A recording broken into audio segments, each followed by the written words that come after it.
Hello my dear students, a very warm welcome in today's session. Today we are going to continue with our part number 4 of the chapter number 4, that was atomic structure. In the previous 3 parts we have studied a lot of topics, and in this lecture we are going to end this chapter. So the first topic of this lecture is on your screen, that is composition of the nucleus. Till now we have studied the discoveries of subatomic particles, and now we are going to study the composition of the nucleus, that what is a nucleus comprised of. Okay, as you know, the nucleus of an atom consists of protons and neutrons. We know very well that the nucleus of any atom consists of protons and neutrons. The number of protons and neutrons in an atom determines the atomic number and mass number of the atom. Now what we have to study in this lecture, that the number of neutrons, protons and electrons, these all three determines the atomic number as well as the mass number. But how? We are going to further discuss that. So as you can see on your screen, that first topic is atomic number on your screen. So what is atomic number and how can we determine the atomic number of any particular atom? Okay, so the number of protons, as you can see, the number of protons present in the nucleus of an atom is known as its atomic number. So what is given here, that whenever you have number of protons of any particular element given, so you can determine the atomic number. But how? As it is written that the number of protons is equal to the number of electrons and the number of protons contributes to the atomic number. So if I say that I have 5 number of protons in any atom, it means that the atomic number of that particular atom is 5. Okay, so the atomic number is represented by the symbol Z. Firstly, you have to understand that what is the symbol of atomic number. It is Z. Okay, so thus atomic number Z is equals to number of protons, as it is written here that the number of protons present in the nucleus of an atom is known as its atomic number. So that's why atomic number will be equals to number of protons, which means Z equals to P. What is Z? Z is atomic number and P is number of protons. Okay, so now moving ahead, you can take the screenshot firstly. I hope you got the point. Now moving ahead, since an atom is electrically neutral, we know very well that any atom of a particular element is electrically neutral because it has same number of protons as well as same number of electrons, which means the number of protons is equals to number of electrons. Okay, since an atom is electrically neutral, the number of protons present in the nucleus must be equal to the number of electrons revolving around the nucleus. We know that electrons revolve around the nucleus, so the number of electrons present in that atom should be equal to number of protons in case if we want to show that atom as a neutral. Okay, thus number of protons is equals to number of electrons. P is equals to P. This is the equation number 2nd. In the previous slide we have studied that Z equals to P. This was the equation 1. Okay, so from the equations 1st and 2nd you have. Now from first equation and this second equation, what we can write? We can simply write that Z equals to P equals to P. What does it mean? That the atomic number is equals to number of protons as well as it is equals to number of electrons. Okay, I hope you got the point. Take the screenshot. Moving ahead with the next part, that is mass number. So now what is mass number? Till now we have studied that what is the atomic number and how can we determine the atomic number of a particular element. Okay, and what does an atomic number signify? It signifies the number of protons and electrons present in that atom. But now as you can see, the topic is mass number. So what is it? So the sum of the protons and neutrons. So as you can see that the sum of number of protons and neutrons present in the nucleus of an atom is called its mass number. We have studied that number of protons contributes to the atomic number, which means that how many number of protons are there in any atom, it signifies that what is an atomic number. Okay, and the number of protons plus number of neutrons, that is the sum of protons and neutrons, contributes to the mass number. As you can see very well that the mass number is represented by symbol A. We know that atomic number's symbol is Z. That's why mass number has its own symbol as well, which is A. And according to definition, you can see that mass number is equals to number of protons and number of neutrons. This is the definition's mathematical expression. Okay, but as we know that number of protons also equals to atomic number. That's why we can write it as atomic number plus number of neutrons. So what is the final expression? The final expression becomes mass number, that is A, equals to atomic number, that is Z, plus number of neutrons, that is N. It is also can be written as A equals to, in the place of Z we can write P, because we know that number of protons is equals to the atomic number, okay, and N. So these are the two expressions from which we can get the mass number of particular atom. You can take the screenshot. I hope you understood this topic. Now moving ahead, we have to find out the relationship between number, that is mass number, and atomic number, which is A and Z. So if you know the mass number and the atomic number of an element, so if we have given the mass number as well as the atomic number, how can we find the relationship between them? You can calculate the number of protons, electrons and neutrons. So whenever the mass number and atomic number is given, we can easily find out the number of protons, electrons and neutrons, because we know very well that we have studied that mass number is equals to Z plus N, or mass number is equals to P plus N. So if atomic number is given and mass number is given, you can easily find out number of neutrons. If mass number is given and number of neutrons are given, so you can easily find out number of protons, and which is also equals to number of electrons. Now elaborating further, we can find out the number of protons, electrons and neutrons with the following relationship that is given. Atomic number is equals to number of protons equals to number of electrons. We know it very well. And mass number, that is A equals to number of protons plus number of neutrons, which implies atomic number plus number of neutrons. From here you can see that number of neutrons, that is this, number of neutrons becomes what? Mass number minus atomic number, because when you take this on the left hand side, it will be subtracted from the mass number. That's why number of neutrons becomes A minus Z, that is mass number minus atomic number. Okay, take the screenshot now. Moving ahead, we have some elements and their basic subatomic particles of first 20 elements. Okay, so the first 10 elements are given on your screen. As you can see here, that the first 10 elements are hydrogen, helium, lithium, beryllium, boron, carbon, nitrogen, oxygen, fluorine and neon. And the symbols of those particular elements are given in front of them. These are the symbols. Now what are the atomic number? Atomic number are 1, 2, 3, 4, 5, 6, 7, 8, 9 and 10. And we know very well that atomic number is equals to number of protons as well as number of neutrons. So the number of protons for hydrogen will be 1, because atomic number is 1, and you can see here very well that number of protons for hydrogen is 1. Now number of electrons will be also equals to atomic number, that is 1. So for respective elements, that is helium, lithium and so on, they have the equal protons and equal electrons, that is equals to the atomic number. Okay, as you can see, the atomic number for helium is 2 and the number of protons are 2, as well as the number of electrons also are 2. Okay, now moving further, when we have to find the mass number, we know very well that the mass number is the sum of number of protons and number of neutrons. So we have to find firstly that what is given here, mass number. So from mass number you can easily find out the number of neutrons. Firstly, what is the mass number of, let us say, beryllium? So the mass number of beryllium is 9, and we know mass number, that is A, is a sum of number of protons, that is atomic number, plus number of neutrons. So mass number is 9, which is equals to atomic number, and atomic number is 4, as you can see, plus number of neutrons. You can easily find out number of neutrons from here. Number of neutrons is equals to 9 minus 4, which is n equals to 5. So this is 5 written over here.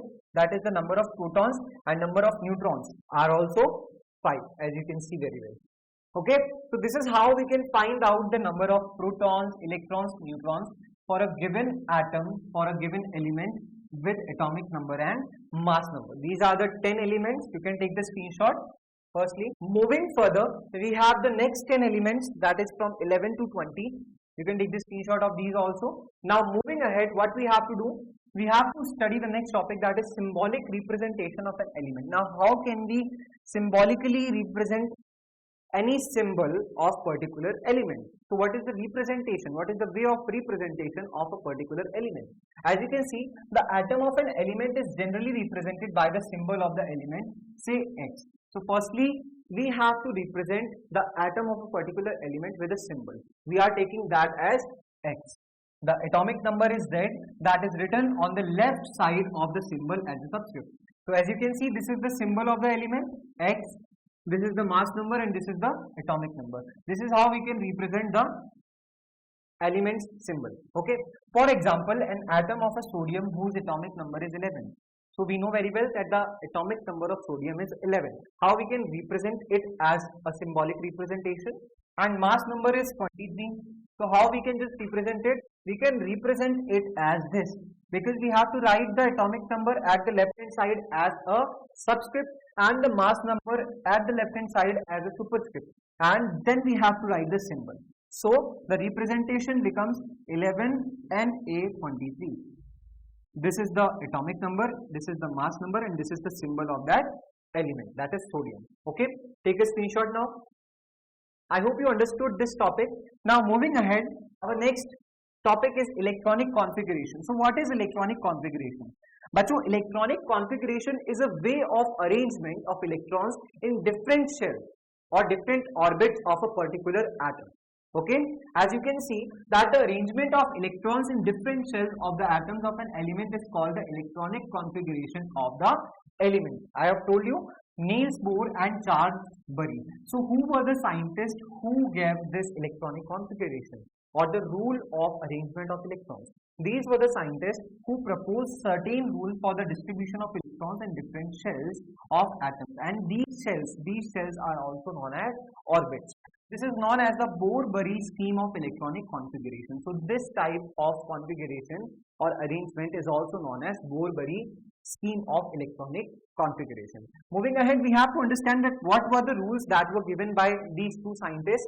The following rules are observed according to the Bohr-Babbage scheme for writing the number of electrons in different energy levels of shell.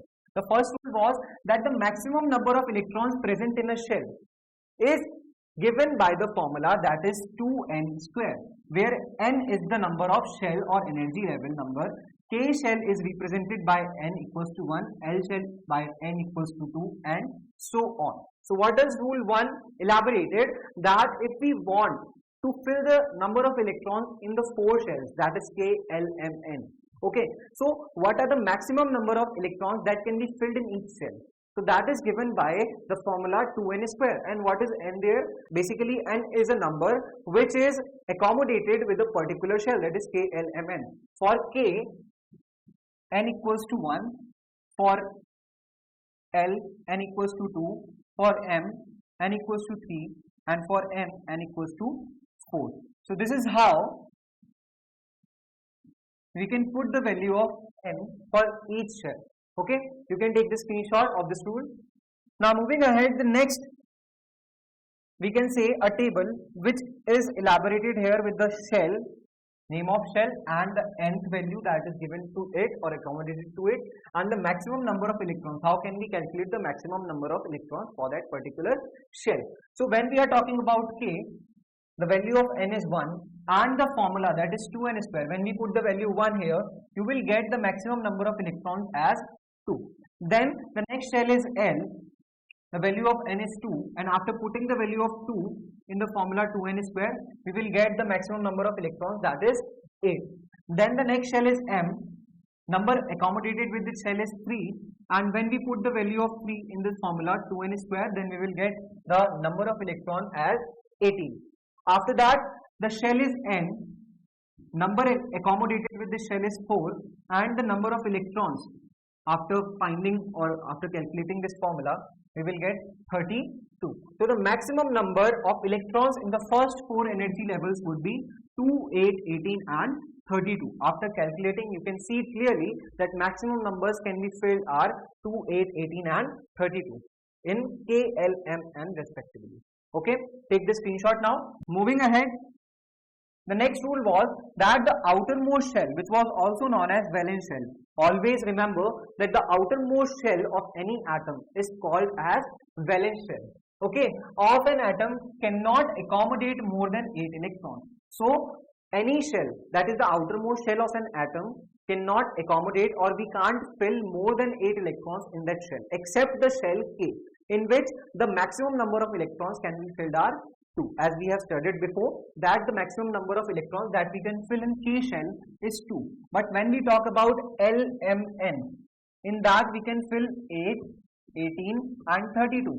And that's why these three shells cannot accommodate more than 8 electrons. If they can, we can see that M can accommodate more than 8 and N can accommodate more than 8 also. But we will not fill more than 8 electrons in them. But why? As you can see, this means that the outermost shell of an atom can accommodate a maximum number of 8 electrons, except in the case of the first shell, that is K shell, which cannot have more than 2 electrons. But what is the reason behind it? We will study further. Take the screenshot firstly. Moving ahead, we have a table over here in which electronic configurations of the first 20 elements are given. As you can see on your screen, there are the first 10 elements, that is hydrogen, helium, lithium, beryllium, boron, carbon, nitrogen, oxygen, fluorine and neon with their atomic number. These are the atomic numbers of these respective elements. Now, what does the atomic number will signify? Atomic number will signify the number of electrons present in it. So, number of electrons in hydrogen is 1, number of electrons in helium is 2, number of electrons in lithium is 3 and so on. Okay, so according to the electronic configuration, what we have to fill? We have to fill K, L, M, N shell. And according to the formula of 2n square, we can only fill 2, 8, 18 and 32. That are the maximum number of electrons in these 4 shells. So now we are filling the shells like this. If we have 1 electron, we can fill 1 in K and L, M, N will be blank because there is only 1 electron which is already filled in K shell. Okay. After that, the number of electrons in helium is 2 and then we can fill 2 in K. Okay. After that, the number of electrons in lithium is 3. Now see here that we can only fill 2 electrons in K shell. We know very well that the maximum number of electrons that can be filled in K shell is 2. So we can fill 2. After filling 2, there is a 1 electron that is remain behind. Okay. So what we can do? We can just fill that electron in the L shell, that is the next shell. After that, the number of electrons are 4. So 2 in the K shell and 2 in the L shell. Then 5, 2 in K shell and 3 in L shell. Then 6, 2 in K shell and 4 in L shell. So on we will do what? And when it comes to 10, that is the neon, the atomic number of neon is 10, which implies that the number of electrons are also 10. And when we have to fill number of electrons, so what we can do? We can only fill 2 electrons in K shell, and after filling 2 electrons, we have 8 electrons remaining behind. So we will fill those 8 electrons in the L shell. Now the L shell is completed because we know that the maximum number of electrons that can be filled in L shell is only 8. Okay, these are the first 10 elements. Now moving ahead, we have other 10 elements on your screen from 11 to 20. So the atomic number are 11, 12, 13, 14, 15, 16, 17, 18, 19 and 20. What will they signify? That in the element sodium we have 11 electrons. So how can we fill 11 electrons according to the rule? We can fill first 2 electrons in the K shell. Then we can fill next 8 electrons in the L shell because we know very well that L can only accommodate the maximum number of electrons, that is 8. After that, you can see there are 10 electrons that are filled now. That is 1 electron is remaining behind. So where we can fill it? We can fill that in the M shell. Okay. Now moving ahead, we have the next atomic number is 12, which means there are 12 electrons. So we will fill like 2, 8, 2. Then for 13, 2, 8, 3. For 14, 2, 8, 4. For 15, 2, 8, 5. For 16, 2, 8, 6. For 17, 2, 8, 7. For 18, 2, 8, 8. Now stop here. We know very well that the shell LMN can only accommodate a maximum number of electrons, that is 8 in their outermost shell. But we know this rule and we can do what? That here you can see in the M shell 8 electrons are filled. So now we can't fill more than 8 electrons until we can fill the next electrons in the next shell. Okay, so that's why we have to make the next shell stable. After that we will fill this shell again. Okay, So we know very well that in M shell, the maximum number of electrons that can be filled are 18, but it can only accommodate 8 electrons because it is the outermost shell here. It is the valence shell here, and we have studied the rule that in valence shell there can be only 8 electrons that are filled. After that, when it comes to 19 number, that means 19 electrons, what we have to do? The first 2 electrons goes to K shell, the next 8 electrons goes to L shell, then next 8 electrons goes to M shell, and the remaining one goes to N shell. Okay. Next one is 20, which means 20 electrons. So 2 electrons goes to K shell, 8 electrons goes to L shell, 8 electrons again goes to M shell, and the remaining 2 electrons goes to N shell. Now you can see that the outermost shell is stable because it has its duplet. That's why in the case of 21, what will happen? So in case of 21, we will fill 2 here, then 8 here, and as you can see, it is stable. Now it is stable. So 2 can be only filled here, and the other 9 that are remaining, that will be filled here.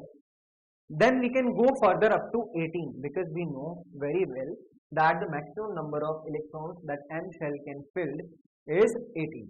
Okay, take the screenshot. Now moving ahead